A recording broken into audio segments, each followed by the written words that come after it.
Meus amigos, bom dia. Por que a Torá necessita de todo esse simbolismo para descrever seus assuntos?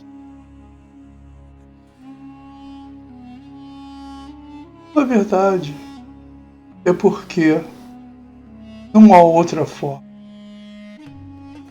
Os assuntos são transcendentais e não cabe tentar explicar através da linguagem ordinária.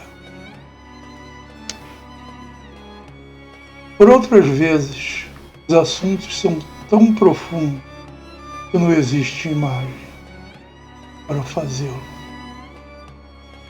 Veja, a física, a matemática, muitas vezes assuntos que envolvem muitas dimensões, como no caso da física das cordas, que fala em 12 dimensões diferentes. Como um ser que vive em um ambiente tridimensional como nós poderá ver mais de 3 dimensões, ou no máximo imaginar 4 dimensões, com o tempo incluído.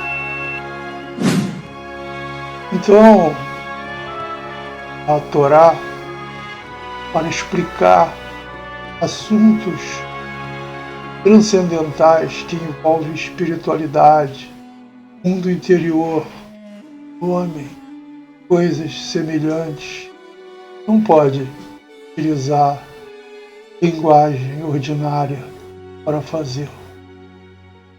Veja a Parashá Lech Lechá, vá para ti, para o seu interior, para explicar uma viagem transcendental que vai ocorrer ao longo de um bom tempo. E veja-se também a Parashá Vayera, que também usa a frase Lech Lechá, vá para ti, que ela descreve a chegada nas proximidades do Monte Moriá ou Sion, que é algo que está no nosso interior. Pensem que é algo externo. Aquele monte Sion que tem o templo de Jerusalém, uma representação externa que existe em nosso interior. Não vamos mais perder tempo. Vamos ao nosso vídeo. Vídeo 26.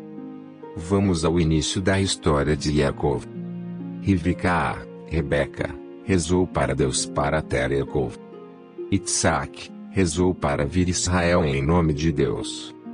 Precisamos entender que tudo isso se imbrica com metáforas para trazer sentido ao texto bíblico e aos fundamentos metafóricos, ajustando a priori os significados à hermenêutica posterior. Quando Rivka ficou grávida, observou que havia um movimento anormal em seu ventre e foi perguntar a Deus. Conforme o Midrash. O que significa perguntar a Deus na Torá? O Midrash nos conta que ela foi na academia de Shem e Eber, este último bisneto de Shem, que eram profetas. Eles responderam-lhe: 2 nações existem no seu ventre e 2 povos se dividirão das tuas entranhas e um povo será mais forte que o outro, e o mais velho servirá ao mais moço. Na verdade, se alternarão nesse poder. É com acento grave importante notar que Rivka sabia que os 2 jamais estariam juntos, que lutariam entre si e que se separariam logo após deixar o seu útero. Isso foi informado somente a Rivka. Isaac não sabia disso. É importante notar o frisar de 2 nações e não 2 bebês, 2 filhos, 2 crianças, 2 homens, significando que seus filhos serão nações e que serão importantes na conformação do mundo. Esta abrangência de significados de pessoas que se transformarão em nações, como no presente caso e que existirão por milênios, como é o caso de Esaú e Yaakov, e adicionalmente nos relatos de suas, Toldot, gerações, e mesmo nas gerações posteriores, mantém os traços característicos de suas personalidades, demonstrando claramente que não se trata de personagens humanos, mas sim de figuras mitológicas que transcenderão eras. Note-se também que a Torá sempre se preocupa com nações, suas guerras e batalhas, servindo como exemplo, que depois do dilúvio, os filhos de Noé, repovoaram o mundo e significavam nações, sendo o pai da primeira Shem, que quer dizer nome, uma clara alusão ao tetragrama Hashem, Deus, significando do que eles se ocupariam. O pai da segunda nação é Jafé, de Iapé, bonito, pai dos gregos e civilização ocidental, sendo a palavra bonito uma clara alusão à filosofia estética gregas, que para eles, suas discussões e exposições filosóficas, só são isso, bonitas. Isso na verdade é uma fresta de onde pode-se olhar para ver a época da edição da Torá, 5º século antes da Era Comum, pois a filosofia grega estava nesta época da história em seu auge. Quanto a cão, que na realidade desse quer dizer caloroso, apimentado, quente, sensual e outros, denotando claramente sensações e emoções. O fato curioso é o de que na história de Noé, este bebeu do vinho de sua vinha e ficou embriagado, dormindo ele, o qual foi visto por seu filho cão, que foi contar para seus irmãos, que o cobriram andando de costas para não ver a nudez de seu pai. Por isso Noé amaldiçoou Canaã, como bem frisado na Torá, para mostrar que se trata de algo irregular. A maldição de Canaã, filho de Cão, não faz nenhum sentido se utilizarmos somente o texto da Torá, mas se usarmos os esclarecimentos do Midrash, veremos que o que aconteceu, uma metáfora, foi a castração de Noé por Canaã, que revela que a intensidade das emoções leva ao apagamento das emoções verdadeiras. Isso será discutido em outro ponto de nosso trabalho. Por isso Canaã, as terras, possuíam povos idólatras, 7 povos, que representavam na Torá as 7 emoções e que deveriam ser retificadas nas batalhas da conquista das terras. Os problemas de exposições continuadas às emoções fortes em ambientes extremos de idolatria, como luxo extremo, alimentos excessivamente saborosos, exposição continuada em redes sociais e outros meios, são observadas hoje como responsáveis por impotência e desinteresse por sexo de jovens, apontado hoje pela neurociência, como sendo esse o mal de nosso século, sem que isso seja resultado de alguma profecia, mas ilustra o que a metáfora da castração de Noé por Canaã quer se referir. Emoções demasiadas nos fazem mal. Note-se que o interesse pela idolatria afasta o ser do caminho da espiritualidade, principalmente por serem emoções fortes que apagam as emoções mais sutis do seu interior. A idolatria é a inimiga direta da espiritualidade, por isso é algo que não é permitido pelas mitzvot da Torá. O mais importante, pulando um pouco o relato bíblico, ainda que a punição de Edom, Esau, acontecerá somente no final dos tempos, conforme a profecia de Balaão na Parashá Balak em Bamidbar, números 24 e 14 a 20, onde estabelece que Edom será destruído no final dos tempos, agora, significando que quando terminar a luta de Yaakov, será o momento em que ele será chamado de Israel.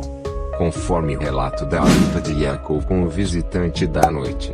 13 Se Balaque me der sua casa cheia de prata e ouro, não posso transgredir a palavra do Senhor, para fazer o bem ou o mal por conta própria, somente o que o Senhor fala eu posso falar. 14 E agora vou para o meu povo. Venha, vou aconselhá-lo. O que este povo fará ao seu povo no final dos dias? 15 Ele pegou sua parábola e disse, a palavra de Balaão, filho de Beor, a palavra de um homem de olhos abertos. 16 A palavra daquele que ouve as palavras de Deus e percebe os pensamentos do Altíssimo, que vê a visão do Todo-Poderoso, caído ainda com os olhos abertos.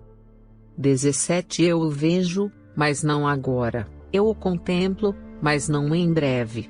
Uma estrela saiu de Jacó, e um cajado surgirá de Israel que esmagará os príncipes de Moabe e desarraigará todos os filhos de Sete.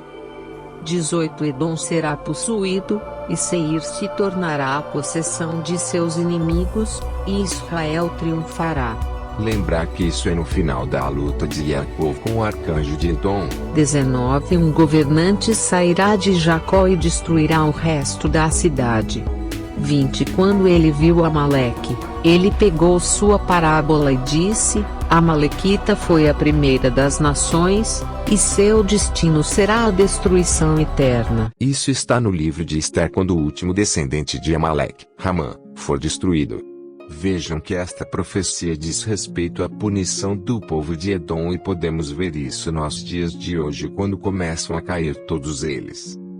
Vejam que boa parte do relato da Torá de Bereshit, Gênesis, a Devarim, Deuteronômio, cujo caminhar de Abraão começa em Bereshit, Gênesis, 12:1 no texto em hebraico com Lelehá, vá para ti, vá para o seu interior. Para uma terra que vou te mostrar.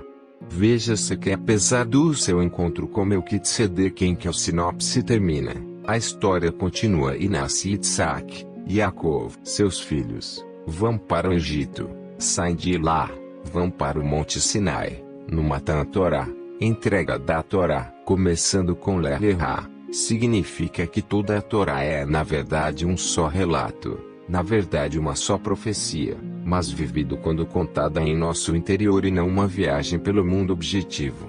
Na verdade, esta jornada continua por vários livros do Taná, Bíblia hebraica, mas a grande verdade é que ela está sendo vivida agora por nós aqui no lugar metafórico que é chamado de Egito e que já explanamos a respeito do que significa.